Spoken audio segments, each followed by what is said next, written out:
சிட்டியில் இருக்கிற நமக்கு பைப்பை திறந்தாலே தண்ணி வர்றதுனால வாழ்க்கையோட முக்கிய ஆதாரங்களான ஒன்றான தண்ணியை நம்மளை போலவே எல்லாருக்கும் ஈஸியாக தான் கிடைக்கணும்னு நினச்சிக்கிட்டு இருக்கோம். ஆனால் இன்னைக்கு டேட்லையும் குடிக்கிறதுக்கு தண்ணி கிடைக்கிறதே சிரமமான சூழலில் இருக்கிற கிராமங்களில் இன்னும் நிறைய மக்கள் வாழ்ந்துட்டு தான் இருக்காங்க. அப்படி இருக்கிற ஒரு சில பகுதிகளில் அதை சமாளிக்க காற்றுல இருந்து தண்ணியை எடுத்த கதையும் இது எல்லாத்துக்கும் ஒரு பூச்சி எப்படி முன்னோடியாக இருந்துச்சுன்னு பார்க்க போகிறோம். அதை புரிஞ்சுக்கணும்னா முதல்ல நீங்கள் கண்டென்சேஷன்னா என்னென்னு தெரிஞ்சுக்கணும். எவாபரேஷன்னா என்னென்னு உங்கள் எல்லாருக்கும் ஆல்ரெடி தெரிஞ்சிருக்கும். நீர் ஆவியாகுதல். தண்ணியை ஒரு பாத்திரத்தில் கொதிக்க வச்சா அந்த நீர் ஆவியாகும். அதே பாத்திரத்தை மூடி வச்சா அந்த ஆவியாகிற நீர் கண்டென்ஸ் ஆகி மறுபடியும் நீர் துளியாக ஃபார்ம் ஆகி மூடி மேலே ஓட்டிகிட்டு இருக்கும். எப்போ வார்ம் ஏர் கோல்டான சர்ஃபேஸ் மேலே படுதோ அப்போ தான் இந்த கண்டென்சேஷன் ப்ராசஸ் நடக்கும்.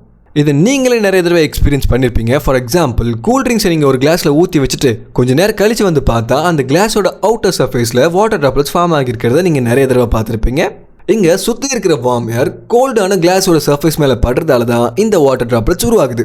அண்ட் அந்த ப்ராசஸ் பேர் தான் கண்டென்சேஷன். இப்போ கண்டென்சேஷன் என்ன நமக்கு தெரிஞ்சிருச்சு. நெக்ஸ்ட் இந்த ப்ராசஸை யூஸ் பண்ணி காற்றுல இருந்து தண்ணி எப்படி எடுக்கிறாங்கிறத பற்றி பார்க்கலாம்.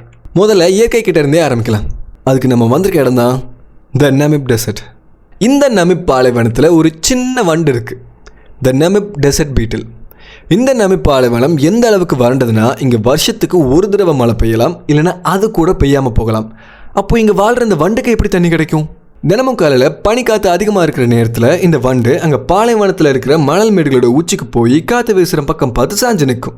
இதோட முதுகு பகுதிகளில் மைக்ரோஸ்கோபிக் மேடு பள்ளங்கள் இருக்கும். சிலது தண்ணியை அட்ராக்ட் பண்ணும், சிலது ரிப்பல் பண்ணும்.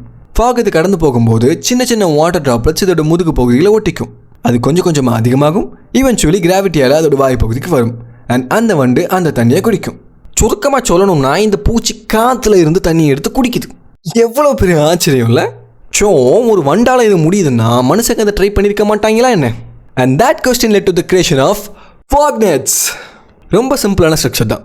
பாலிப்ரோபிலின் ஆர் பாலியத்தினால் செய்யப்பட்ட நெட்டிங் அண்ட் அதை பிடிச்சிக்க போட்ஸ், அவ்வளோதான். இந்த ஃபாக் நெட்ஸை மலைப்பகுதிகளையும் கடற்கரை ஓர பகுதிகளையும் தான் அதிகமாக செட் பண்ணுவாங்க.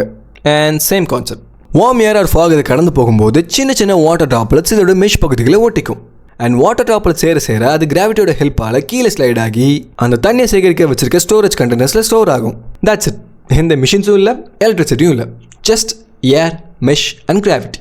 Chile, Morocco and even some parts of இந்தியாவிலையும் இந்த நெட்ஸ் ஒவ்வொரு வருஷமும் ஆயிரக்கணக்கான லிட்டர்ஸ் ஆஃப் க்ளீன் வாட்டரை ப்ரொடியூஸ் பண்ணுது.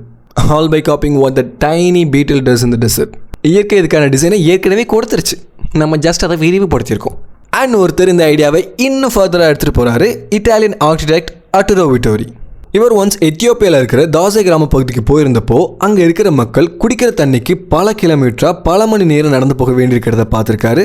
ஆனால் அப்பவும் அவங்களுக்கு கிடைக்கிறது சுத்தமான தண்ணிலாம் இல்லை. அதை மாற்றணும், அவங்களுக்கு சுத்தமான குடிநீரை கொடுக்கணும்னு நினச்சாரு அர்ட்டூரோ விட்டோரி.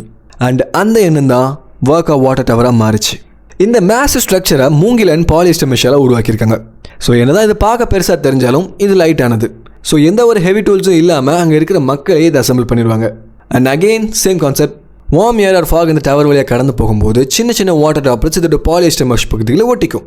அண்ட் வாட்டர் ட்ராப்லெட் சேர அது கிராவிட்டியோட ஹெல்ப்பால் கீழே ஸ்லைட் ஆகி அந்த தண்ணியை சேகரிக்க வச்சிருக்க ஸ்டோரேஜ் கண்டெய்னர்ஸில் ஸ்டோர் ஆகும்.